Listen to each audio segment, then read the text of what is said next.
விக்கிரவாண்டி இடைத்தேர்தலின் வெற்றியை குறிப்பிட்டு எத்தனை பொய்களை கூறியிருந்தாலும் சூரியனை ஒருபோதும் மறைக்க முடியாது என்பதை குறிப்பிட்டு விக்கிரவாண்டி இடைத்தேர்தலின் வெற்றியை பறைசாற்றியிருப்பதாக தற்போது முதலமைச்சர் மு.க.ஸ்டாலின் தன்னுடைய எக்ஸ் வலைதளத்தில் பதிவிட்டிருக்கிறார்.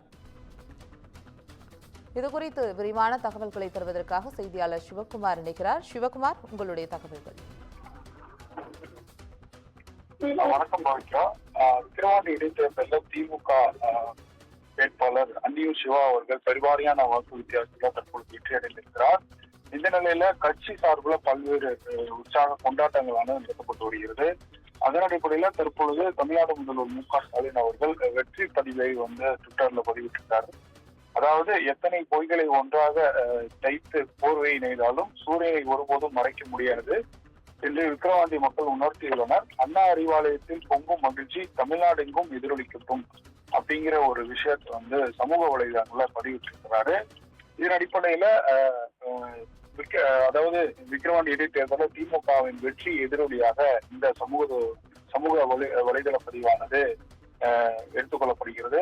இதுக்கு முன்னதாக திமுகவிலிருந்து ஒரு அறிக்கையை தமிழ்நாடு முதல்வர் வெளியிட்டிருந்தார். அதிலையும் பல்வேறு விமர்சனங்களை எதிர்கட்சி தரப்புல வெளியிட்டிருந்தாரு. அதாவது இடைத்தேர்தலே நிற்பது இல்லை என்று வைராகியமாக இருந்த பாமக விக்கிரவாண்டி இடைத்தேர்தலில் போட்டியிட முன் வந்தது மர்மம் இன்னும் விலகவில்லை என்ற ஒரு கருத்தையும் வச்சிருந்தாங்க.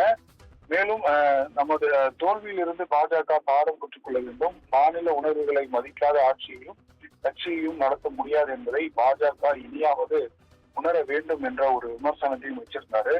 மேலும் திமுக கழக வளர்ச்சியின் பொன்னெழுத்துக்களால் பொறிக்கப்படக்கூடிய வெற்றியா இந்த விக்கிரவாண்டி இடைத்தேர்தல் வெற்றி அமைந்திருப்பது என்றும் இந்த வெற்றியானது எங்களுக்கு மாபெரும் உற்சாகத்தையும் எழுச்சியையும் அதே சமயத்தில் கூடுதல் பொறுப்பையும் கொடுத்திருப்பதாகவும் ஒரு பதிவிட்டிருந்தாரு. நாங்கள் எங்களது சாதனை பயணத்தை வெற்றி பயணத்தை தொடருவோம் என்றும் சொல்லியிருந்தாரு. அதன் அடிப்படையில தற்பொழுது ட்விட்டர் பதிவானது வெளியிட்டிருக்க எக்ஸ் வலைதளத்துல ஒரு பதிவு வெளியிட்டிருக்கிறாரு. அந்த ஒரு வெற்றி தலைப்பு இந்த ஒரு சமூக வலைதள பதிவா பார்க்கப்படுகிறது. மேற்கொண்டு விக்கிரவாண்டி இடைத்தேர்தலில் திமுக தரப்புல போட்டியிட்ட அன்னியூர் சிவா அவர்கள் வெற்றி பெற்றதை திமுக சார்பில் பல்வேறு நிர்வாகிகள், அமைச்சர்கள், தொண்டர்கள் என ஏராளமானோர் இனிப்புகளை வழங்கி அவர்களுடைய மகிழ்ச்சியை வெளிப்படுத்தி வருகின்றனர். சற்று நேரத்துக்கு முன்பாக அண்ணா அறிவாலயத்திலும் இதே கொண்டாட்டமானது நிகழ்ந்தது. அதன் அடிப்படையில் தற்பொழுது தமிழ்நாடு முதல்வர் அவர்கள் இந்த பதிவை பதிவிட்டிருக்காரு. அதை நம்ம பார்த்துட்டு தங்களுடைய தகவலுக்கு நன்றி சிவா.